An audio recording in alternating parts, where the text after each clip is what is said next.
Environmental entrepreneurship is a focus of today's discussion, and we have Brindusa Fidanza, CEO of the Ground Up project, with us. Thank you very much for the invitation. No problem. So, Brindusa, can you explain whether or not the environmental industry is indeed a charitable industry?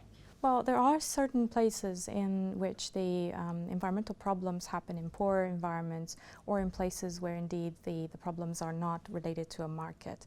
I'll give you the example of water and sanitation in some of the poorer countries of the world, or yet again biodiversity protection or protecting habitats for the world's endangered species. In those cases indeed environmental problems have to be solved by charity, but there is a tremendous amount of innovation that is commercial or pre-commercial in other parts of the economy around the world today. Of course, everybody's familiar with renewable energy and energy efficiency. Think about it, 10 years ago, we were a lot less familiar with those projects as well. But today we have innovation also in everything related to retail and food and cosmetics and clothing. We also have things related to ecotourism, transportation, other parts of the economy, including agroforestry and organic agriculture, where we see enormous diversity.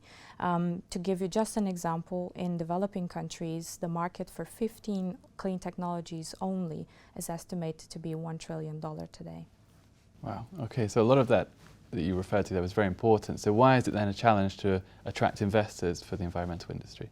The environmental enterprises that we look at are under $10 million of capital requirements, which makes them relatively small. Depending on which part of the world you are, indeed they may be small or medium-sized enterprises, but mostly they are relatively small investments. So small investment means a small return on investment. It means large costs for due diligence and for finding these opportunities. And it also means that you can get a small gain out of investing in these projects.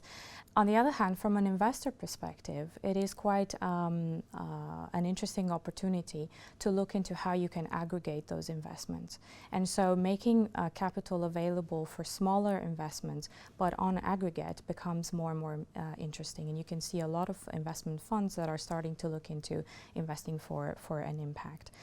Our objective is to assemble the largest amount of information about small environmental enterprises such that we are able to match it with investor preference and help them accelerate the decision making to invest in these environmental projects. Okay, so how can these difficulties be tackled moving forwards? What is the plan moving into maybe next year, for instance? If you think about it, how does an enterprise grow organically? It grows by creating a market and absorbing that market, capturing that market, and it grows in a regulatory environment that is favorable to it. In many places still, that market for environmental projects is not there yet. So there are a number of incubators and governmental programs and charitable or philanthropic opportunities that are helping entrepreneurs get there. But there is also a certain amount of regulatory certainty that we need. So in the immediate short term, we are really hoping that the climate negotiations in Paris are going to produce a global treaty that will create that pathway towards certainty in national regulatory frameworks for small and medium-sized enterprises.